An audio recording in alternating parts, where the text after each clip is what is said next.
Evening, ladies and gentlemen. Welcome to the San Bernardino City Unified School District Regular Personnel Commission meeting for May 6, 2021. I'd like to call the meeting to order at 5:30 p.m. And tonight, I will lead you in the Pledge of Allegiance for a change. If we could all stand, please, wherever you're located, I'd appreciate it.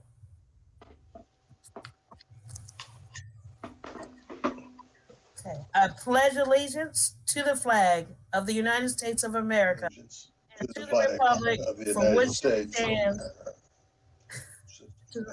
stands, one nation, under God, indivisible, with liberty and justice. Thank you. Just for all.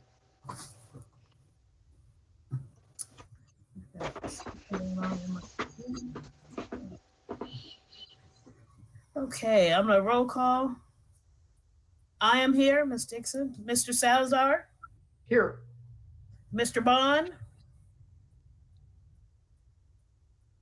Yes. Okay, he's here. All right. Mrs. Irma Garcia, Here. Mrs. Tamara Booker, Here. and Mrs. Nursey Garcia. She's here. Yeah, she's here. She's saying something. I can see it. All right. I move to approve the agenda as submitted. I'll second. Second from Mr. Any discussion? Hearing none. Call for the vote. Aye. Mr. Bond? Aye. Aye, okay. No, no, Aye. okay. Okay, thank you, sir.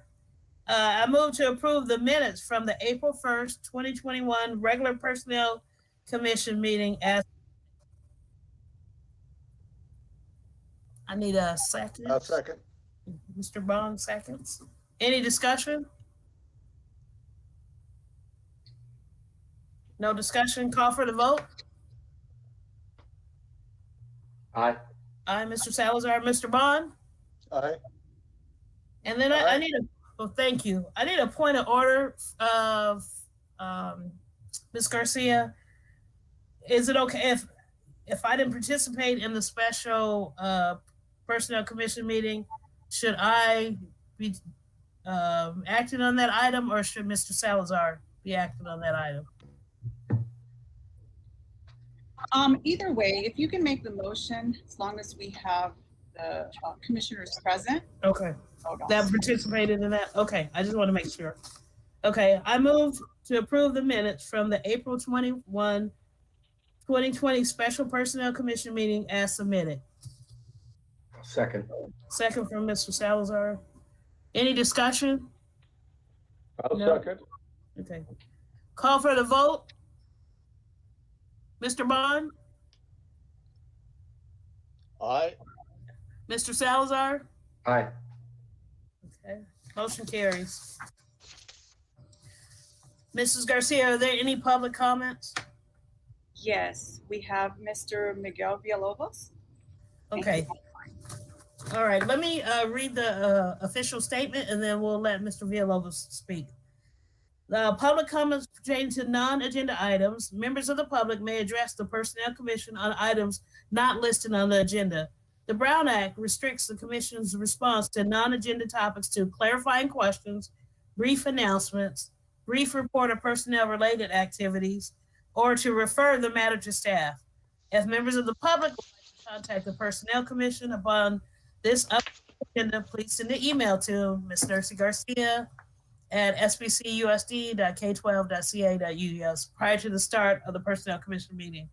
These comments will be shared with the Personnel Commissioners. If you wish for your written comment to be read out loud, please indicate this specifically in your communication. Requests for written comments to be read out loud will be honored subject to the Personnel Commission timelines on public comments. So noted in our minutes.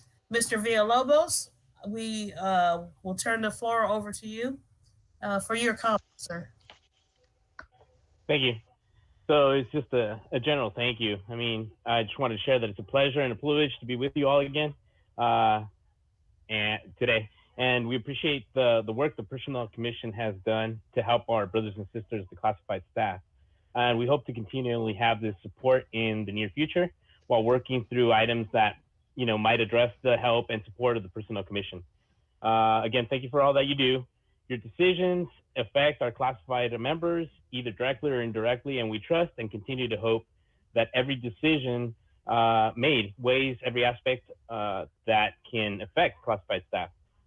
We are confident that you will reach out by different means if necessary to ensure those decisions are sound and bring changes that are of mutual benefit to all of the stakeholders. So again, just want to say thank you for all the work that you guys do. The general comment. So, Mr. Villalobos, what's your role in the CSEA? You didn't say that. Oh yeah, I apologize. So I am the chief negotiator for CSEA. Okay. Thank you. I just want to make sure everybody knew who you were, and you get credit for what you do for your brothers and sisters in CSEA and in the district, the classified workers in the district. Yeah, maybe that's why I didn't state it. I tried to stay under the radar. No, I'm just kidding. Hey, no, I just want to make sure you get credit for what you do, and that you're working hard for your fellow coworkers and stuff. So, thank you for your comments. We appreciate that. We appreciate that. We're trying to do the best for you all and for the district. So thank you. I appreciate that. We're going to move on to C, the consent action items.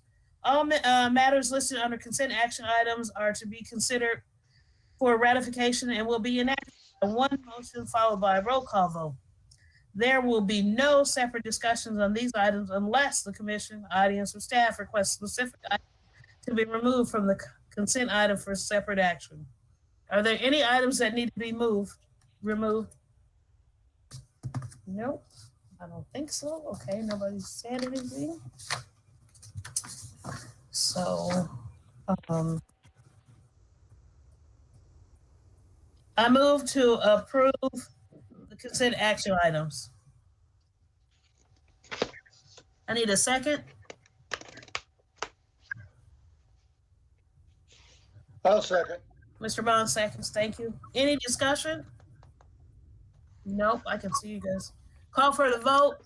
Mr. Salazar, Aye. Mr. Bond, Aye. and Ms. Dixon says Aye. aye. Okay, motion carries.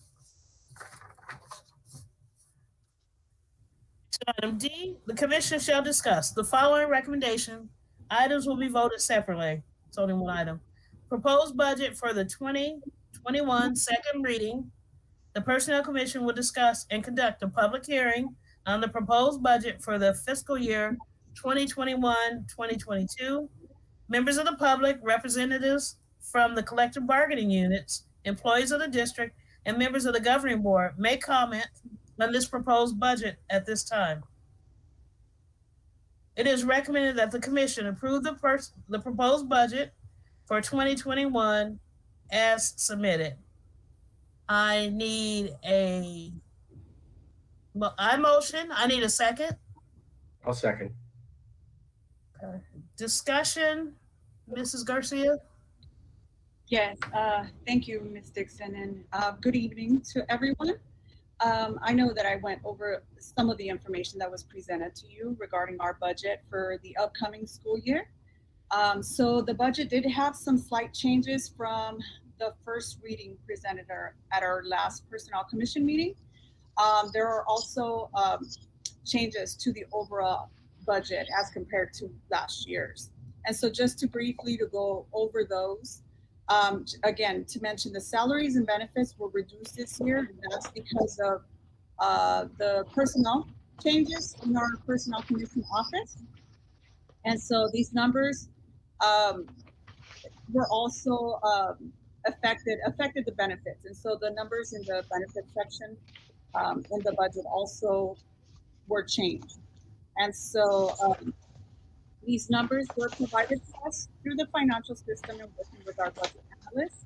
And the salaries, as compared to last year, on a total is $86,640. The total operating budget before the 10% savings that we are required to participate in this coming year again. So the operating budget before the 10% is $179,027. And after the 10% savings, our operating budget was reduced to $73,662. That reduces our operating budget on a total of 105,000 with $365. And as compared to this current year's, we were also required to participate in the 10% savings. And that number looks a little bit different from the current year's savings. And so we have been moving funds around due to unforeseen expenses incurred this year. And so that same scenario may happen for next year as well. And so that's all the information I have regarding the budget. I am open to questions and or comments. So I have a question. What do you mean by moving funds around? What does that mean? Meaning if we are in need of additional funds into an object code, we are allowed to look at other object codes in our budget and move as needed for expenditure. And what expenses did we have that were kind of, well, I guess, unforeseen? Or are you talking about, were the expenses hours for relocating, that kind of thing? Or maybe you can shed some light on some of the unforeseen, unanticipated. Yes, thank you. The hearing officer was one that we couldn't, foresee in our preparation for our budget this current year. And so for that reason, that's what I meant with unforeseen expenses. Okay, but I got a question for that. I thought we budgeted for that. I thought we budgeted for that, if I'm not mistaken. I thought we budgeted for that last year, because this is not the first time we've used a hearing officer. Correct. We budgeted, but I believe that some of those funds from last year were also partially were put into the 10% savings. And so that kind of affected us, and we employed the services of the hearing officer a couple times this year. And so that brings us up to additional expenditures with that. Okay, so now I have another question or a comment. So we've seen what happened this past year. Did you make sure that in that line, because if we use the hearing, that there's adequate amount of funds for a hearing officer for the upcoming year if we need one? Yes, we are planning to increase those funds and include it in the budget that was attached to the agenda.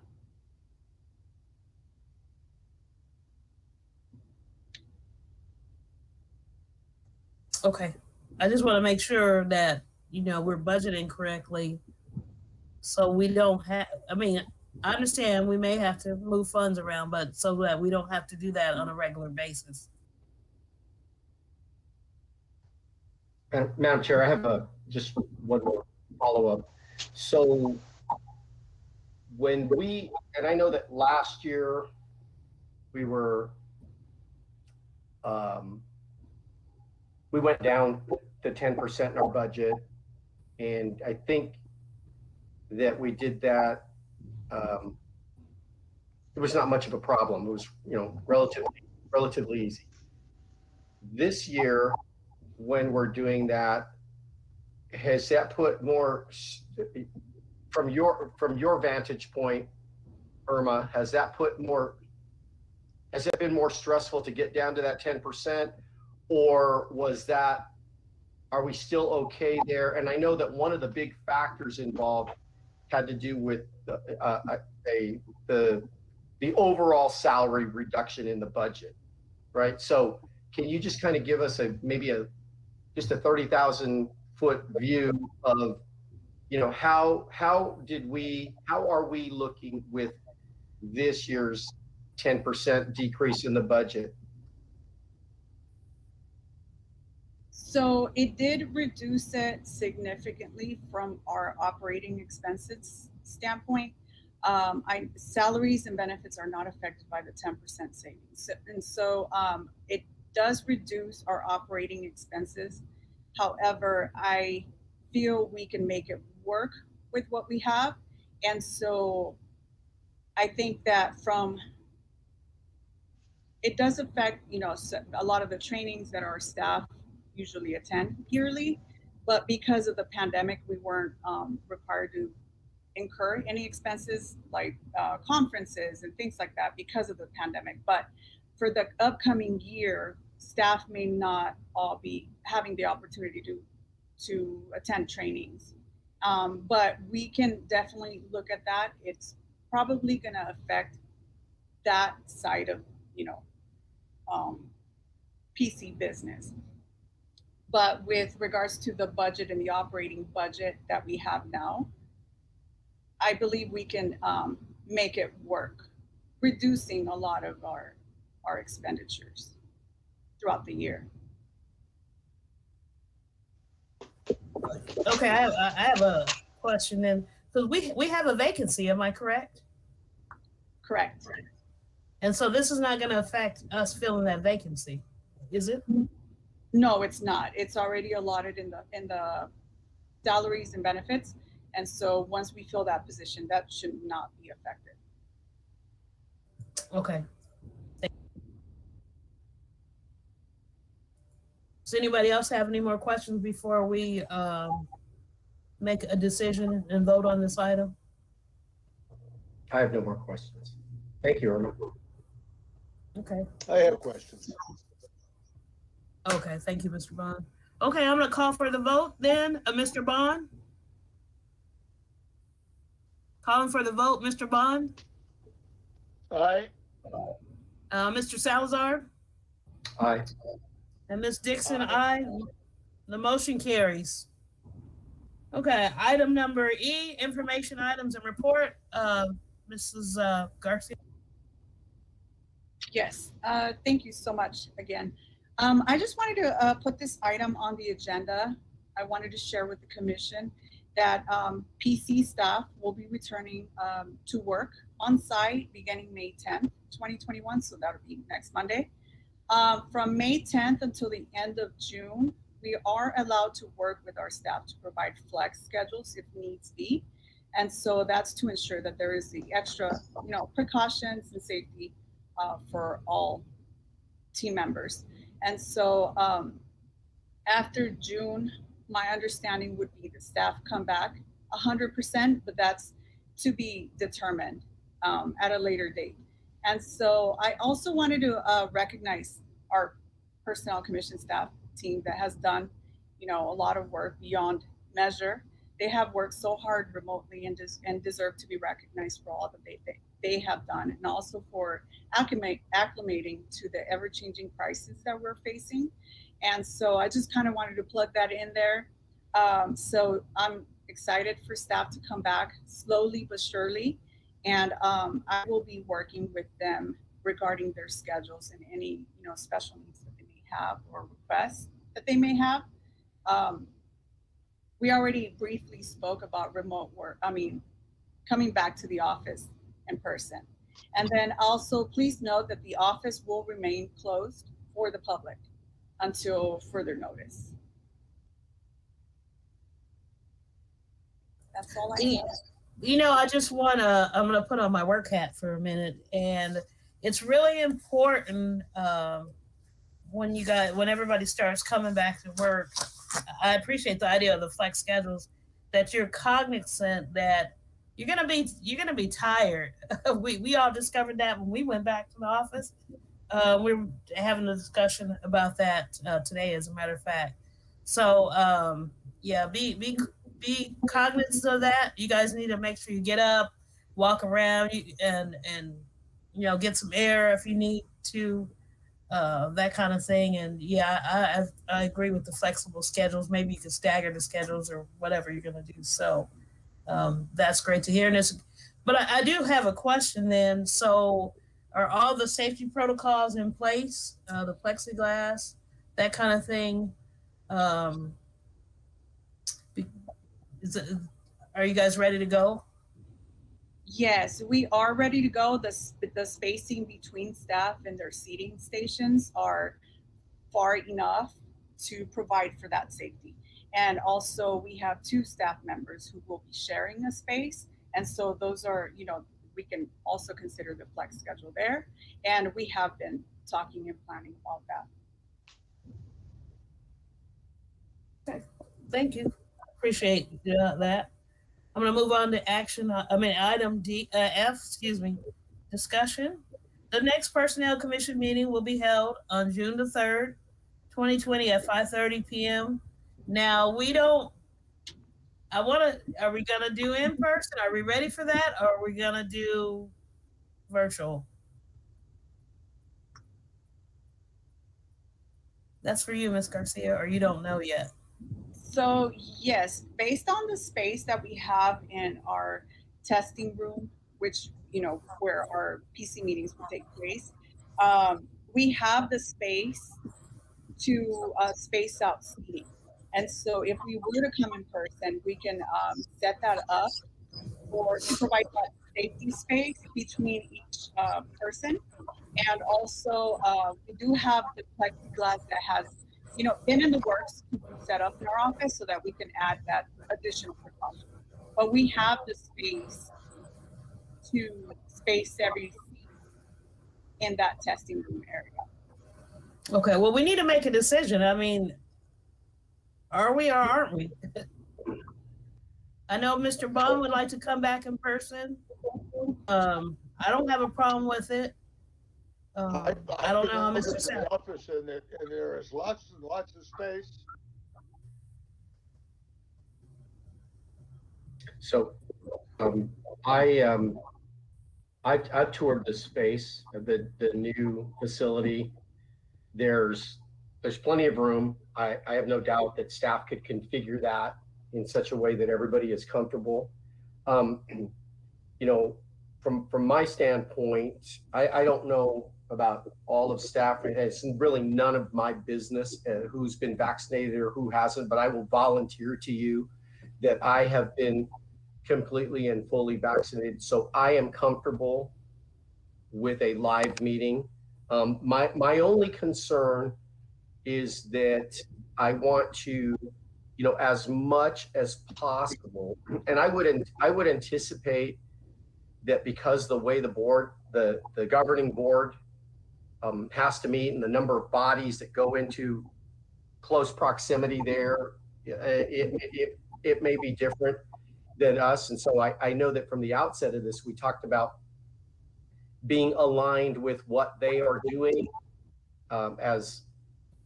really truly aligned with them. And now we're sort of talking about being aligned with them as much as possible. But I will say this, I would vote that and be comfortable that we met in person. With that said, if I have to sit in a space where I feel like my proximity is far enough from everybody that I'm safe spaced, and I'm going to have to sit through a meeting with a mask on, then I don't want to do it. Okay, that would be the, I feel like we can all meet there. I feel like we can all meet with staff putting enough space between us that we can have a live meeting without masks. So I would vote for that. If we're going to have a live meeting and be required to sit with a mask during the live meeting, I'd rather sit here and do a Zoom meeting. And I could tell you, the protocol we would have to wear masks in the meeting unless you're talking or something. Yeah. So there's my position. That's kind of what I think. Irma, can you talk to Mr. Haynes and get the clarifying protocol if we meet in person? And It's, and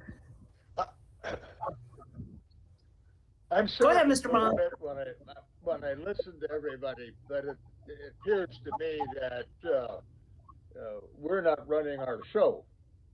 That we're letting everybody else run the show. If you've been out, and I suppose everybody should have been out to take a look at the new facility. The new facility is quite large. The testing room is twice as large as our old one. There is no reason why we couldn't sit around and be 10 foot apart from everybody. I agree. I just, I just get tired of listening that we aren't making our own decisions, that everybody else is making decisions for us. And we're a separate unit, and I don't know why we can't make our own decisions. I hear what you're saying. It's not that. It's not. I don't have a problem with meeting in person. I don't even have a problem wearing a mask. But you or you know, you have to do what's comfortable for you. But we have staff members that are employees of the school district. Well, they're employees of the commission, but they're kind of employees, but both. And so, you know, we have an obligation to them and their health and safety. So it's not that I don't want to meet in person, and you know, it's just that you know we're just trying to. For me, I'm just trying to follow the rules. So um, I don't have a problem meeting in person. I'm just saying, you know, we have an obligation to the staff too. So can we, you know, Irma, give Irma that assignment to find out if we were to meet in person, is that going to be under the umbrella of Jeff Haynes to say whether or not we would have to wear a mask if we were meeting in person? Is that kind of where the buck stops with respect to whether we have to wear a mask or not? So protocol has been that masks have to be worn at all times. And so, but I will double check with him and see if we can maybe not use them while, you know, during the PC meeting or while one speaks. But I will have to check with him. But protocol has been that we wear them. Yeah, but protocol could change tomorrow. So that's my point. My point is that you know the protocol could change between now and that next meeting. It could change. I mean, it could change on. I don't know what's going to happen when you go back to work on the 10th in person. Are you all going to have to be in the office, all properly spaced, but wearing masks? Correct. Okay. So if the protocol is to continue to have employees wearing masks, which essentially we are also of the district, then for me, just, you know, I'm just one of three. I don't feel like it's necessary for me to go to a live meeting and sit with a mask to have this kind of meeting. I'm perfectly fine doing it right here until such time as we don't have to wear a mask. However, I'm just one vote. And as I mentioned, you know, I'm fully vaccinated, so I'm not afraid of anybody.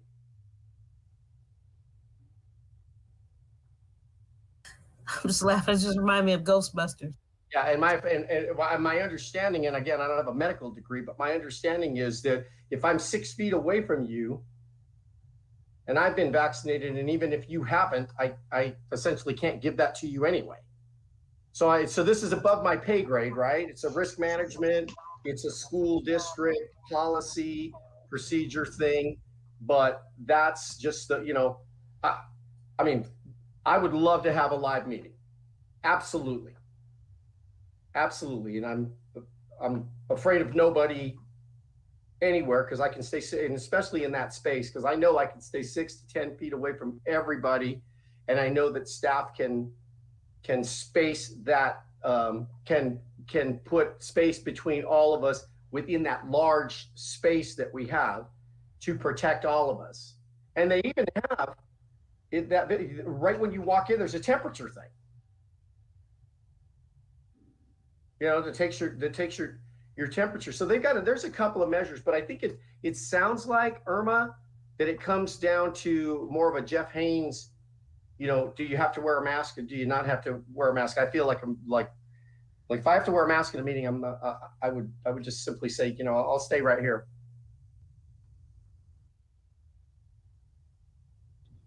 Okay, Let me ask so you, does is all the staff been receive vaccine? So, Mr. Bond, that would be a great question to answer, but they have HIPAA rights, and we cannot. They don't have to reveal that to us.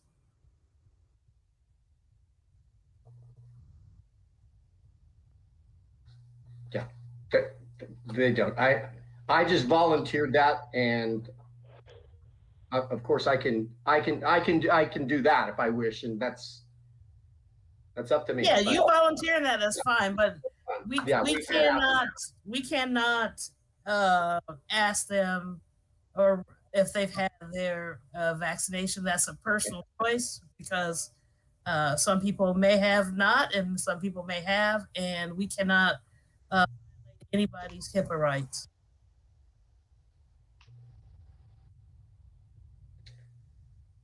So, Madam Chair, what should we do? Just wait to hear from Irma about the question, and just kind of, and for now, have the next meeting via teleconference until such further notice? Is that where we want to go? I think, you know, Ms. Garcia can contact Mr. Haynes and see what the protocol is, and you know, and then we'll go from there. So the meeting, the next Personnel Commission meeting will be held on June 3rd, 2020 at 5:30 p.m. It will either be via a teleconference or in person at 1525 West Highland Avenue, San Bernardino, California. And it will be posted on the notice, whether it would be a teleconference or in person. And my expectation is that Ms. Garcia will notify the commissioners first. Let us know. Okay. And it's not that, Mr. Bond, I respect you very much and very highly. It's not that I don't want to, but we have an obligation to protect the staff.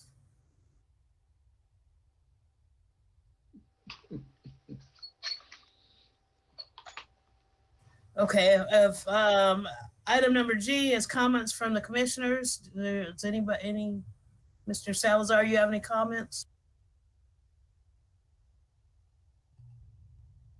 You know what? Yeah, just briefly. Thanks, Miguel, for the kind words. We appreciate that too, and I mean, I certainly do. I can't speak for. I have a bad habit of speaking for other people, but I appreciate your kind words, and you know, I certainly appreciate your partnership. You know, there are some issues that they get tough at times, but I haven't seen the kind of tough issues that I saw when I first started out on this personnel commission, and that's because we have a good, trusted working relationship with you and your team and all the stakeholders, as you mentioned. One other thing, I was remiss the last time that we did meet. I just wanted to also say publicly on record that I welcome the new superintendent, and I you know, I had that on a note our last meeting, and we just slipped by, and we got through the comments, and I just forgot to say it. So again, for the record, I just wanted to make sure that that I welcomed the new superintendent. We're certainly glad he's aboard and look forward to working with him as well. Thank you. Thank you. You're welcome. Mr. Bond, do you have any comments? I have no more comments. Okay. I don't really have any other than I'm looking forward to meeting the new superintendent, Doc, as he is so called. And so I'm looking forward to that. I hope that maybe he'll pop into one of our meetings, or we can have a meet and greet or something like that in the near future, so he can I don't know where he's coming from, if they have a personnel commission, but I would love to the staff to share what the personnel commission is all about and what the commissioners are all about. So I'd have to agree with that. And thank you again. I know Mr. Villalobos already told you thank you earlier, but thank you. It's nice when you all come and participate, and that you guys clearly understand that we are. Let me just back up. When I got on the commission, because I wanted people to get jobs. There were 500 jobs, and I don't want to go into the past, but that was my goal, and we did a great job. And Mr. Salazar and myself, for a long time, it was just the two of us getting those jobs filled, and that's what we want. We want qualified people working for the district and making sure our kids get a great education from San Bernardino Unified School District. And that's what it's all about. And, and we want you guys to, have what you need to do your job effectively. So thank you again. And then that's my last comment. We're moving to item H, the commission adjourned to close. We're going to adjourn to closed session at 6:06, and I assume we're going to be reporting out, right, Ms. Garcia? No report out this. Oh, no report out. Okay, so there will be no report out. So I want to thank everybody that's on the call or tuning in. I want you to have a safe evening, and for the moms out there, have a wonderful Mother's Day. And for the sons and daughters and husbands, be good to those ladies, and maybe treat them to breakfast or lunch or dinner and some beautiful flowers and candy. So thank you, everybody, for attending this evening, and we're going to adjourn to closed session. See you guys on the next channel. Thanks.